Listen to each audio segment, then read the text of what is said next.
वो बिला वजह औलाद को टार्चर करते हैं। ये हमने भी इसी सोसाइटी में पढ़े हैं ना, पले बड़े हैं, तो हमने भी देखा है। तो बाप को चाहिए कि अगर बच्चा आपका है तो कोई इस्लाह करने का भी एक तरीका होता है। उसको इतना टॉर्चर बात बात पे कभी, यानी बास घरों में देखे, ज्यादातर तो ऐसा नहीं होता। तो ऐसी सूरत में जो अब्बा की गलती होती है वो ठीक ही नहीं हो रहे होते। अब मिसाल के तौर पर एक बच्चे ने गलती की है, पहली बात तो आप दुनिया को ना बताएं, आप अपने बच्चे को लोगों के सामने रुसवा ना करें। बच्चों पे बहुत बड़ी क़यामत गुजरती है इससे, क्योंकि बाप की बात को लोग बड़ी वैल्यू देते हैं।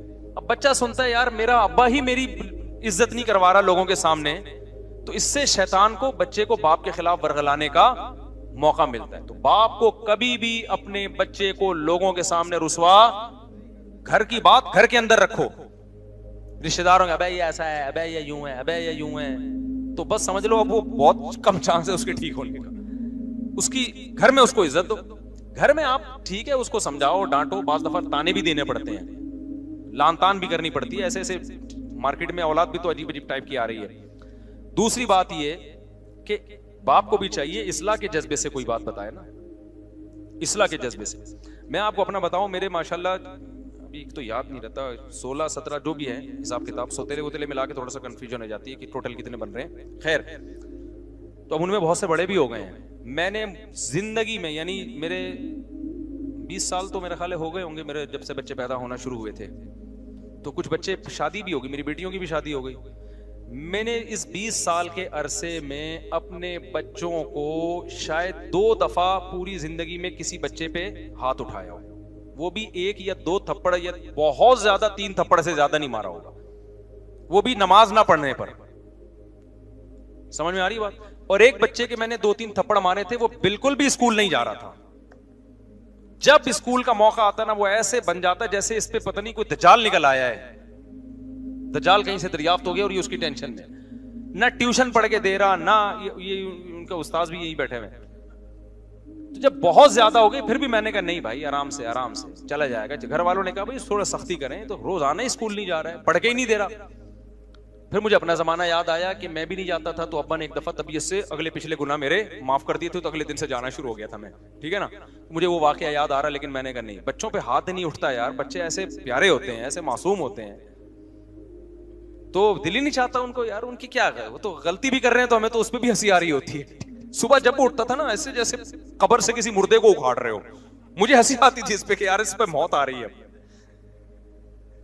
उधर अब्बा के बयानात हो रहे हैं, फजर की नमाज, तकबीर, और बच्चे की हालत क्या है, उसको उठा रहे हैं तो ऐसे लग रहा है जैसे पता नहीं उसको ये हो रहा है मैं अब्बा के घर में पैदा क्यों हो गया कि मुझे फजर पढ़नी पड़ रही है। तो अब 8-9 साल उसकी उम्र थी, तो ज्यादा हो गया। फिर मैंने कहा यार ये बिल्कुल ही स्कूल नहीं जा रहा है। तो फिर एक दिन हमने तबीयत का मतलब 4-5 थप्पड़ लगाए होंगे, इससे ज्यादा नहीं। तो चंद दिन के लिए जाना शुरू हो गया, फिर वही पोस्तीपन, नहीं जा रहा। मैंने कहा भाड़ में जाए, नहीं जाए, टमाटर बेचेगा ये, जाओ। क्योंकि अब ये थोड़ी कि जंगली बन जाए यार बच्चों को मार मार के, नहीं लग रहा है। हर आदमी को हर काम के लिए अल्लाह ने पैदा नहीं किया। फिर उसको हिफ्ज में डाला, हिफ्ज ही नहीं करके दे रहा। दूसरा भाई है माशाल्लाह, ठका ठक निकल गया, हाफिज बन गया, तरावी पढ़ाई इस दफा उसने घर में। ये वाला पढ़ के ही नहीं दे रहा, जो काम बोलो उस पर पता नहीं। फिर मैंने डॉक्टर को बताया, मैंने कहा कोई सेटिंग तो नहीं आउट हुई भाई इसकी, कोई मल्टीविटामिन दी है उसने, कोई ताकत की दवा दी। अभी मेरा इरादा है उसको सारी सेटिंग करवा लूं, कोई विटामिन भी बाज़ दफा आगे पीछे हो जाते हैं बच्चों के, तो एक टेस्ट करवाने का मेरा इरादा है कि लैब में टेस्ट करवा दूं, कोई कमी हो रही है। लेकिन फिर भी अगर नहीं होगा तो फिर भाई हम क्या करेंगे, बस इस पे खुश होंगे अल्हम्दुलिल्लाह, सुट्टा नहीं लगाता, अल्हम्दुलिल्लाह गलत लड़कों में बैठ नहीं रहा है, बड़ा हो जाएगा खुद ही अपना मुस्तकबिल समझ लेगा। अभी तो बस ये करो कि गलत सोहबत में ना बैठे, ना पढ़े यार, नहीं पढ़ के दे रहा। सब लोगों को अल्लाह ने पढ़ने के लिए पैदा नहीं किया। तो मेरे घर वाले कह रहे थे कि इसके टमाटर बिकवाने, इससे क्या करना है, इसको कुछ तो कहीं तो लगाओ। मैंने कहा मुझे लग रहा है कि मैं जो बयानात में मिसाल देता हूं ना कि ज्यादा टेंशन ना लो तो क्या होगा, ज्यादा ज्यादा टमाटर बेचेगा, तो वो अल्लाह ने शायद सुन ली है मेरी। अल्लाह कह के सबसे पहले तेरे ऊपर फिट करूंगा। तो मुझे कोई टेंशन नहीं है, मैं क्यों टेंशन लूं। मैं तो यार, मैं जब सफर से आता हूं सलाम करता है, खुश होता है। बच्चे तो ऐसे ही होते हैं ना, अब्बा के आने से खिलौने, अभी बकरा ईद है, वो शोर मचा के रखा हुआ है, गाय चाहिए गाय चाहिए गाय चाहिए। तो हमें तो जब ये बच्चों से ये खुशी मिल रही है, तो बड़े होके भी बहुत से पढ़ लेते हैं। मैं तो बड़े होके ही पढ़ा हूं भाई, बचपन में तो हम नहीं पढ़े। हमने तो बचपन में पिटे भी, मारे भी खाई, स्कूल तो जाना शुरू हो गए तो पढ़ के फिर हम तो पढ़ लिख लो, कुछ काम के बन जाओगे। मैंने तो बड़े होकर पढ़ाई शुरू की है। हिफ्ज भी मैंने बड़े होकर किया है, बचपन में हिफ्ज नहीं किया। बड़े होकर, मैं पूरे मौलवी बनने के बाद मैंने हिफ्ज किया है, ठीक है ना, अपने तौर पर हिफ्ज कर लिया। तो जब शौक होता है तो सब कुछ है। लेकिन अगर चित्रौल लगा लगा के बच्चे को आपने इंसान बनाने की कोशिश की ना, तो पता नहीं क्या बन जाएगा वो। हाँ, नशे वाले में ना बैठने दो कि बच्चा चर्स पी रहा था, आपने कहा, मोहब्बत से समझाया, दोबारा चर्स पीने लगा, अब नहीं, ये चीज बर्दाश्त के काबिल नहीं है, फिर तो उसको बंद करना पड़ेगा घर के अंदर। फिर भी मार धाड़ के बजाय कोई और तरीके इख्तियार करो, घर में बंद कर दो उसको, बुरी एक्टिविटीज से रोको। समझते हो कि नहीं समझते हो? तो इसलिए बाप को भी चाहिए भाई, बच्चों को मोहब्बत दे, वो तमीज से समझाए, उनको रिस्पेक्ट दे, उनको ये एहसास हो कि अब्बा हमारा। देखो, जिस बाप के घर में आने से बच्चों को खुशी के बजाय टेंशन होना शुरू हो जाए, वो कामयाब बाप बोलो नहीं। अब चूंकि मुझे अपने अब्बा याद आने लगते हैं ना, तो फिर मैं जरा जज्बाती हो जाता हूं। वो हमारे अब्बा जब घर में आते थे, हमें खुशी होती थी। हम पंजाब गए हुए थे, 2 महीने की छुट्टियां हम पंजाब में गुजारते थे, तो हमारे अब्बा यहीं होते थे। तो हमें पता चला हमारे अब्बा भी आ रहे हैं, तो हमें इतनी खुशी, यार अब्बू भी हमारे साथ यहीं रहेंगे छुट्टियों में। तो अगर कोई किसी बाप के घर में आने से बच्चों को हो रही है खुशी, तो इसका मतलब वो अब्बा क्या है, सही है। और जहां बच्चों को यार अब्बा है ना फिर आ रहे हैं, ठीक है, तो ये मतलब है कि ये हो सकता है अब्बा में फॉल्ट हो। बाज दफा औलाद में भी फॉल्ट होता है, वो ऐसी उल्टी हरकतें कर रहे होते हैं कि अब्बा आने से पता है कि डांट पड़ेगी, लेकिन ये अब्बा के भी थोड़े से फॉल्ट होने की अलामत है। तो बचपन से कंट्रोल करो, बुरी सोबत से बचाओ। बच्चा फितरत पे पैदा होता है, हदीस में आता है कुल्लु मौलूदी यूलदु अलल फितरा, हर बच्चा नेक ही पैदा होता है, उसको माहौल बिगाड़ता है। तो बच्चे की तरबियत करना कोई मुश्किल काम नहीं है, बस बिगड़ने से बचा लो उसको। उसके दोस्तों पे नजर रखो। मैं इसकी नजर कोशिश करता हूं कि बैठ किन लोगों में रहा है, ऐसा ना हो कि गलत लड़कों में बैठना। और ये स्कूल खराब करते हैं, अच्छे अच्छे घरों के बच्चे हमने स्कूलों में बिगड़ते हुए देखे हैं। इसलिए नहीं कि स्कूल उनको बिगाड़ रहा है, इसलिए कि स्कूल में बाज दफा उनकी जो दोस्तियां होती हैं वो ऐसे लड़कों से हो जाती हैं, वो लड़के उनको मोबाइल में गलत चीजें दिखा के, नशा और ये उल्टी उल्टी बातें करके, अबे तुम्हारा अब्बा तो तुम्हें कुछ करने नहीं देता, अबे तुम्हें सिनेमा घर नहीं जाने देता, अबे तुम्हें फिल्म नहीं देखने देता, इस तरह की बातें ना दोस्त बच्चों को सिखा सिखा के माँ बाप के खिलाफ वर्गला रहे होते हैं। बल्कि ऐसी बातों से औरतें बाज दफा औरत को शौहर के खिलाफ वर्गलाती हैं। मेरे सामने एक तलाक का केस आया, एक मियां बीवी की बेहतरीन जिंदगी गुजर रही थी, ऑस्ट्रेलिया में थे वो, शौहर ऑस्ट्रेलिया से मूव करके, बहुत पुराना किस्सा हो गया, बहुत मुश्किल है कि असल तक पहुंचे। वो शौहर ऑस्ट्रेलिया से मूव करके जॉब के सिलसिले में बैंकॉक आ गए। वो बंदा कहता है कि मैंने अपनी बीवी, कहता है मेरी बीवी के साथ बहुत अच्छी गुजर रही थी, तो कहता है कि मैंने क्या किया, अपनी बीवी को एक दरस कुरान में भेजना शुरू कर दिया। अब दरस कुरान से तो और मोहब्बत पैदा होगी ना, लेकिन उल्टा काम शुरू हो गया। कह रहे मेरी बेगम क्या हुई, उसके जो तेवर है ना रोजाना मैंने देखा बदल रहे हैं, उसकी मुझसे वो मोहब्बत नहीं जो पहले थी, और मुझसे मुतालबा शुरू करने लगी ऑस्ट्रेलिया रहना है मुझे। थाईलैंड ऑस्ट्रेलिया की निस्बत तो थोड़ा सा कम लेवल का है ना, और मुझे यहाँ नहीं रहना, मुझे फलानी मुल्क में रहना है, और ये कह रहे सारी जरूरतें पूरी कर रहा हूँ। मैं हैरान था कि दरस कुरान में जाके बिगड़ क्यों रही है। पता ये चला कि वहां कुछ खवातीन बैठी हुई हैं जिन्होंने इससे दोस्ती लगा ली है और वो इसको वर्गला रही हैं। आई बात समझ में? दर्स में तो यही मियां बीवी के हुकूक बयान किए जा रहे हैं, दर्स देने वाले भी बड़े अच्छे आदमी थे, लेकिन औरत क्या कर रही है, वहां कोई फसादी औरत थी, वो क्या कर रही है, तो भाई तुम ऑस्ट्रेलिया जैसे कंट्री को छोड़कर यहां आ गई, तुम्हारा दिमाग खराब है। अब वो बंदे की मजबूरी है, वो कह रहे हैं ऑस्ट्रेलिया का माहौल थाईलैंड से ज्यादा खराब था उनके बकौल, वहां बच्चे के बिगड़ने का चांस। थाईलैंड में गया हूं, दो दफा गया हूं। थाईलैंड में मखसूस इलाके तो हैं जहां बहुत ज्यादा बेहयाई है। नॉर्मल जो घरों के हालात हैं वो यूरोप से अच्छे हैं, यानी बच्चे ऑर्डर पे नहीं बिगाड़े जाते वहां पे। तभी इंडिया की बहुत सारी फैमिलीज थाईलैंड मूव कर गई हैं। तो कोई भी बैंकॉक या थाईलैंड जा रहा हो ना, तो फौरन फतवाना लगा दिया करो अय्याशी करने जा रहा है। बाज़ दफा अय्याशी से बचने के लिए जा रहा होता है, क्योंकि दुनिया के हालात उससे भी ज्यादा खराब हो चुके हैं बहुत से इलाकों में। तो कह रहा है नतीजा क्या निकला, इतनी तू मैं इतने मसाइल हुए ना कि बिल आखिर तलाक हुई है हमारे दरमियान। और कह रहे मैं ये सोचता था कि मैंने इसको दरस कुरान में क्यों भेजा। तो दरस कुरान ने उसको नहीं बिगाड़ा, उसको बिगाड़ा किसने? और फिर वो खातून कोर्ट से बच्चे भी लेके गायब, बेटियां लेके गायब। और वो बेचारा मेरे पास आके रो रहा था, कह रहा है मेरा दिल चाहता है मैं खुदकुशी कर लूं, क्योंकि बीवी तो गई, बेटियां भी किसको दी हैं कोर्ट ने। पाकिस्तानी अदालत में केस चला था, नेशनल यहीं के थे वो पाकिस्तान आ गई थी, फिर पाकिस्तान से बच्चों को लेके ऑस्ट्रेलिया चली गई। और फिर पता नहीं ऑस्ट्रेलिया के कोर्ट से क्या किया या पाकिस्तान से किया, मुझे पूरा वाकया याद नहीं। कह रहे बच्चों से भी गया मैं, तो बेटियां याद कर करके ना डिप्रेशन में, कह रहे मैं थाईलैंड छोड़ नहीं सकता, मेरी जॉब इस टाइप की है कि मैं छोड़ूंगा तो मैं मसाइल हो जाएंगे।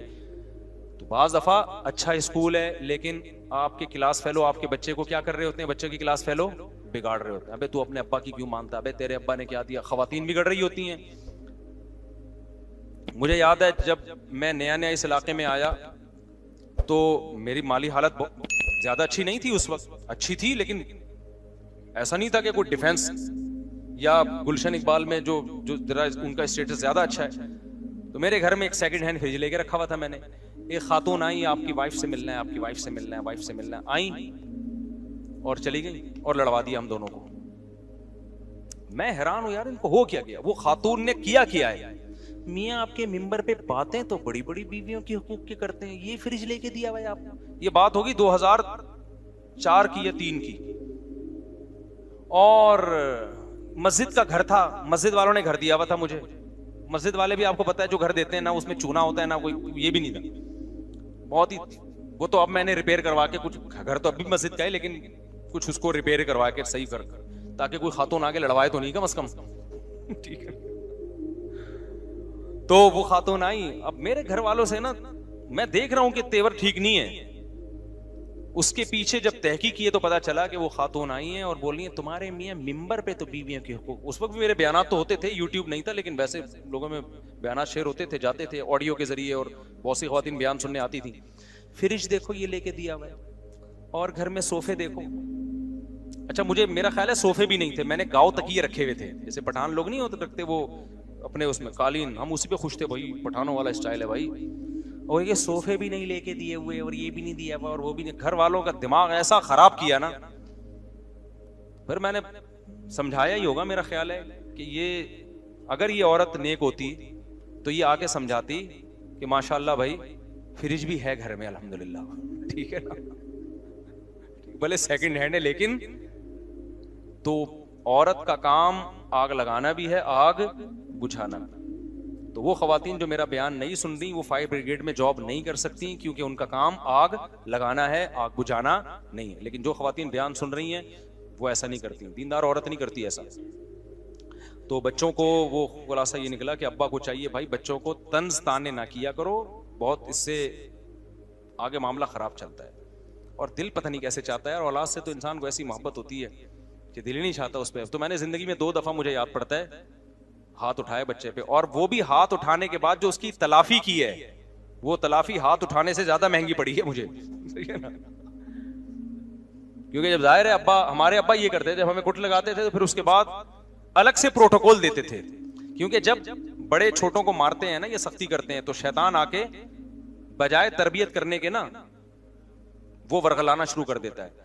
तो शैतान का रास्ता बंद करने के लिए फिर बड़े पर लाजिम होता है कि फिर वो अलग से बच्चे को इज्जत दे, ताकि बच्चे को ये एहसास हो कि हमारा बाप हमारा दुश्मन नहीं है, उसने हमारी इस्लाह के लिए हाथ उठाया। तो हमारे अब्बा से भी हमने तो बहुत ही कुट खाई है अपने अब्बा से, अल्हम्दुलिल्लाह। उस जमाने में कुट का दौर था, अब तो बच्चों में वो फैंसी किस्म की मुर्गी जैसे बच्चे पैदा हो रहे हैं। हमने तो पाइपों से मारे खाई हैं, इनको पता है हमारे अब्बा कितने सख्त थे। तो पाइपों से अल्हम्दुलिल्लाह तबीयत से कुटे हैं, लेकिन हमारे दिल में मनफी जज्बात नहीं आते थे। फिर अब्बा बाद में बिठा के इतनी मोहब्बत, और वो फिर थोड़ा सा खर्चा पान गुटके का, पान गुटका नहीं था ये, नहीं खर्चा देते। तो जब ऐसे हो तो फिर बच्चे की तलाफी करनी चाहिए, उसको फिर क्या करना चाहिए, थोड़े से प्रोटोकॉल भी दें, पैसे वैसे दे दें ताकि वो खुश हो जाए।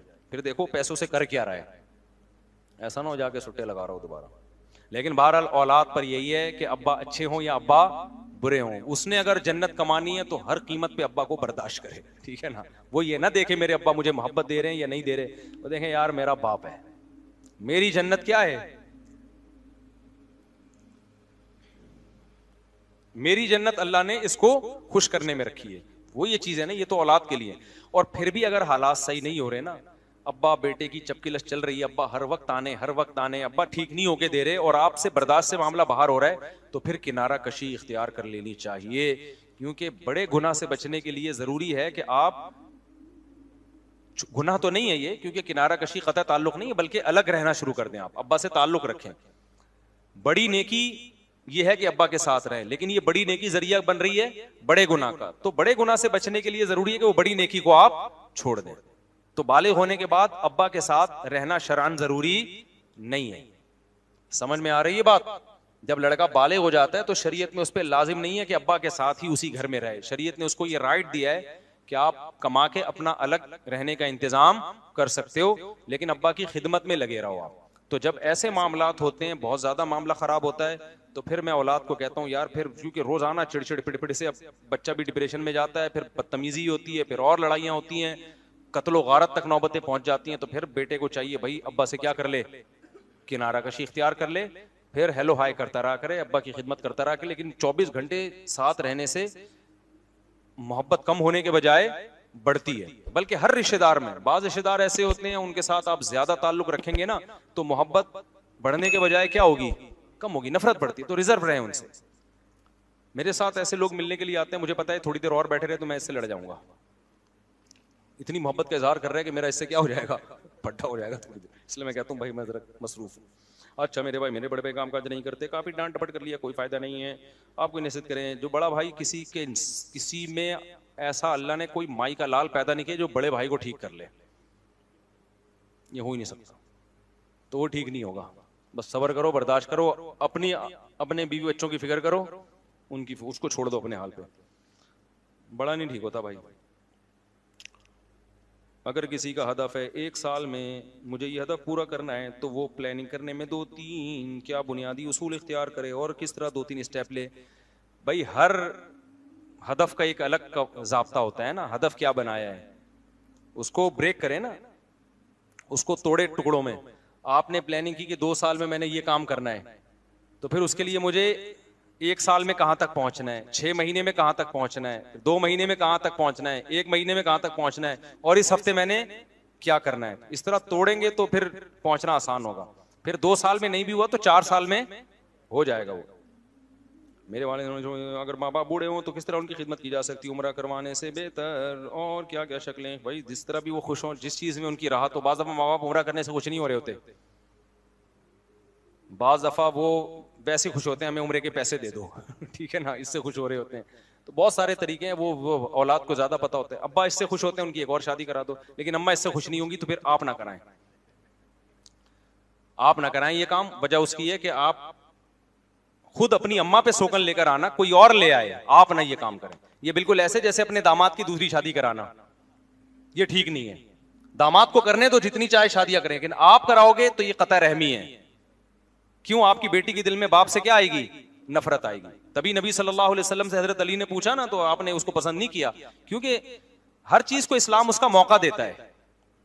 तो आप शादी करो, किसने रोका है आपको? क्योंकि क्या होता है, जब बाप कहेगा ना दामाद को, तो बेटी कहेगी कि अब्बा मेरे ऊपर सोकन लाने का जरिया बने। वो शौहर से अलग लड़ेगी, बाप से अलग लड़ेगी। तो हर चीज, जैसे इसकी मिसाल बिल्कुल ऐसे है कि मैं औरत को कभी नहीं कहता कि अपने शौहर को कहो कि आप दूसरी शादी करें।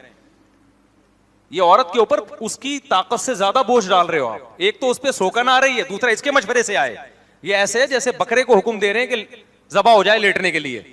बकरा कहेगा एक तो कुर्बानी में मुझे लिटार जबा कर रहे हो और गिरने का काम भी मैं खुद करूं नहीं, यही बात मेरा ख्याल है। देखो शरीयत ने हमें हुक्म दिया है कि हम बकरा काटें, बकरे को हुक्म नहीं दिया कि वो कटे। क्योंकि बकरे के लिए ये बहुत बड़ी आजमाइश होती कि वो कट भी रहा है और शोर भी ना मिचाए वो। तो जब शौहर सोकन लेकर आता है औरत पर, तो शरीयत ने उसको शोर मिचाने की इजाजत दी है कि उस पर जाहिर है उसकी मोहब्बत तकसीम हो रही है, उसको तो तकलीफ होगी, ये नेचुरल है। तो उसके रिलेटिव को नहीं कहा कि उसकी अपनी बेटी के पर सोकन लाने का दामाद को मशवरा दें, अपने बहनोई को मशवरा दें कि सोकन लाए। हाँ ये है कि जब वो करे तो आप उसकी राह में रुकावट बोलो नहीं बन सकते। 3 बहनों ही हैं, तो किसी को भी मैंने आज तक रोका नहीं है कि आपको दूसरी शादी की इजाजत नहीं। क्योंकि लोग मुझे ताने देते हैं कि 4-4 शादियों के बयान कर रहे हैं, अपने दामादों को कहे ना, अपने बहनोइयों को कहे। तो भाई हमारे बहनोई या दामाद ने करना हो, मुझे क्यों बता रहा है सही है ना, मुझे क्यों बता रहा है? जब अल्लाह ने कुरान में इजाजत दी है तो सबको दी है।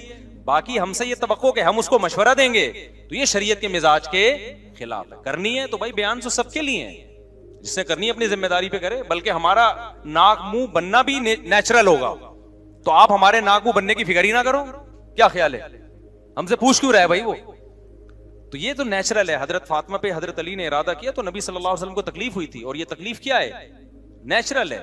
तो हजरत अली ने ख्याल किया कि नहीं करता, बाद में कर लूंगा, क्योंकि उस जमाने में रिवाज था। अब रिवाज खत्म है तो अब हम कहते हैं अब तो चाहिए कि इसको प्रोमोट करो सोसाइटी में।